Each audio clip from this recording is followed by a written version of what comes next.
Dr. Diabolical's Cliffhanger. With the 2021 season being the main time I regularly visited Six Flags Fiesta Texas, I constantly dreamed of what the next coaster addition would be for the park. Adding a coaster where the unused Sundance Theater sat was a thought that I had, with a particular inclination for a wooden coaster as the supports would complement Crack Axle Canyon beautifully. But diving deeper into the nice steampunk theme of Daredevil Dive, Fiesta Texas chose a B&M vertical dive coaster, a model that I'm excited to see in more places. But does this coaster fit the area? And is this a solid thrill coaster that Fiesta Texas deserved? Find out in this review.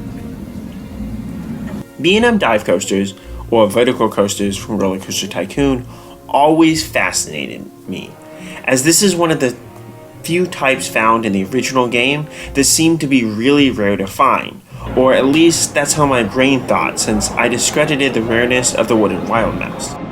With only a few installations at first, unless you travel to one of the USA Busch Gardens, you likely weren't running into one of these coasters. The main elements feature a holding brake, which looks scary but likely doesn't help the airtime, and a vertical drop. Fiesta Texas, meanwhile, has seen strong investment from Six Flags in recent years, with the park receiving the first RMC Raptor in Wonder Woman Golden Lasso coaster, and the first SNS Free Spin in Batman the Ride, after Iron Rattler debuted as the best RMC in the world. Post-2020, where Six Flags seems to be not investing in many parks, they got a headlining coaster in Dr. Diabolical's Cliffhanger to open in 2022, as well as a much-needed, first-of-its-kind family coaster set to debut in 2023, with teases of an additional coaster on the way. Poltergeist also received a theming facelift in 2021, shortly after riders got stuck on it. So we all got to see Fiesta Texas's commitment to adding more queue-line theming to their attractions. With the addition of a dive coaster and the prevalence of quarry walls around Fiesta Texas, one might assume that Cliffhanger Dive sends riders over the quarry walls. But it just doesn't. It just stands tall in the middle of the park, which isn't bad per se, it just seems to be misleading for those wanting a truly special coaster. But Dr. Diabolical would be special as a heavily themed ride. But I struggle to get over the use of space for the footprint. Beneath it, there are large barren-looking gravel areas, with backlot areas visible as well. So it really takes away from the immersion that one used to have while in Crack Axle Canyon. In my mind, I wanted a large wooden coaster here, like Boardwalk Bullet, as the supports would seamlessly blend in. Other dive coasters, like Shikara at Busch Gardens Tampa Bay, beautifully blend into their respective area, whereas Dr. Diabolical seems to be a mismatch that just doesn't achieve this. The station also seems to needlessly jut into the Lone Star Amphitheater when there seems to have been additional room within the main site of the coaster. Having built many compact coasters in Roller Coaster Tycoon, this just bothers me from a design standpoint. After wading through a relatively unthemed series of switchbacks, you are treated to two pre-shows for this ride. The first has Dr. Diabolical introducing herself and promising you that she'll share her formula for eternal life while the owl tells you to run. The second room has Dr. Diabolical's true plan revealed in that she wants to suck your life energy from you. But her machine in this room fails and you're required to go on to her bigger machine, the roller coaster. The theming is a nice touch, but nothing overly terrific. But the contrast with the lack of theming around the actual coaster itself seems to be a glaring bright drawback, as it really takes away from the immersion experience. The owl is pretty adorable though, and I have to respect Fiesta Texas for having 2 coasters themed to female characters. After the pre-show, there are free lockers to put your stuff in. These seem to be standard on new Six Flags rides, and you'll get a paper card that will unlock your locker on the other side when you exit the ride. There's also a ride again door in this area, so you can easily hop back in line and skip the pre-show if it is slow like when I visited. I wish the single rider and Flash Pass would drop you off there as well, thus skipping the pre-shows, as that would make those lanes better for this coaster. The ride itself has newer dive coaster trains. These are smaller with only 7 seats across, instead of the normal 8, and offer a vest restraint instead of a more traditional over-the-shoulder restraint. I found this restraint unnecessarily restrictive, as it seemed to limit most of my airtime throughout the ride. I'm a lover of being on the ends of B&M coasters in general, so I sat in the far seats on all my rides. However, this didn't seem to add much to the turns, and this coaster, like Superman Krypton Coaster was on my visit, was extremely bumpy, rattling me in rather unpleasant ways.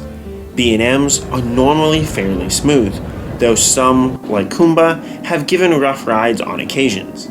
With Dr. Diabolical being a new ride, it is concerning that this coaster seems to embody the spirit of the original Rattler. The lift hill is quick, a general trait of these types of coasters, though the turnaround at the top isn't too large. With mainly Roadrunner Express and then the water park to look at, the view also isn't super special. At the holding break, you have Dr. Diabolical yell at you to give her your fear, but since this is a stationary speaker, it can be heard off-ride in this section of the park, so has been turned down a bit so it isn't always clear what she's saying. Onboard audio would have worked way better here. The drop itself is about average.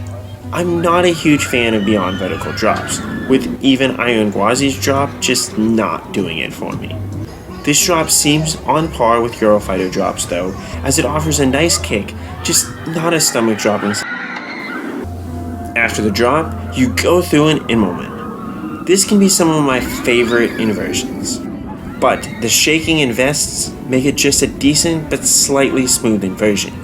You then pop quickly into a 0G roll that continues the smooth inversions that aren't super enjoyable or memorable, before rounding a turn into the mid-course brake run. With the limited length of the cars, these turns are not as enjoyable as SheiKra's, which has longer cars and bigger turns.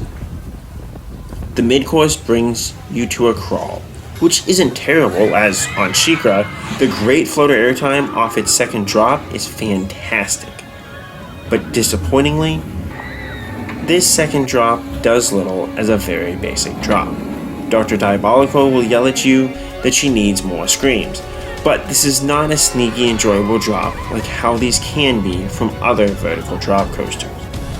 Then you have a small section that, with the small second drop, makes this kind of feel like a family version of a drop coaster. The 2 helixes wouldn't be terrible if edge seats were able to truly maximize them, but the overall turns, again, are only okay, and highlight just how rough this coaster already is.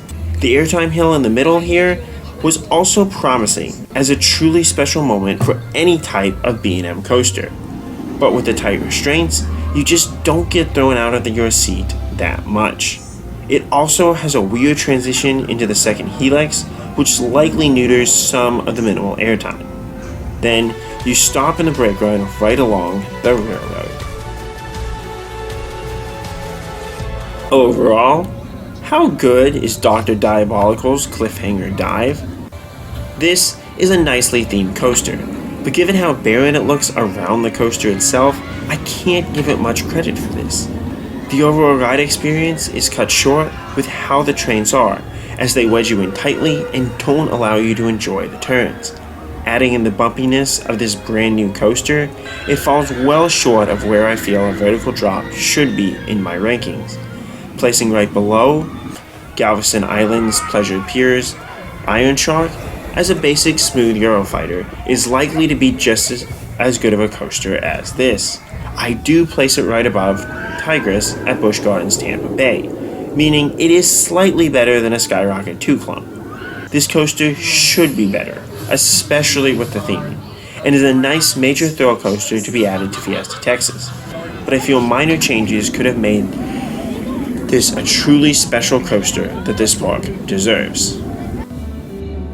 How much do you like Dr. Diabolical's Cliffhanger Dive? Do you feel it is one of the weaker vertical drop coasters? Was it running really rough for you? Let me know, and as always, Kapun Krap.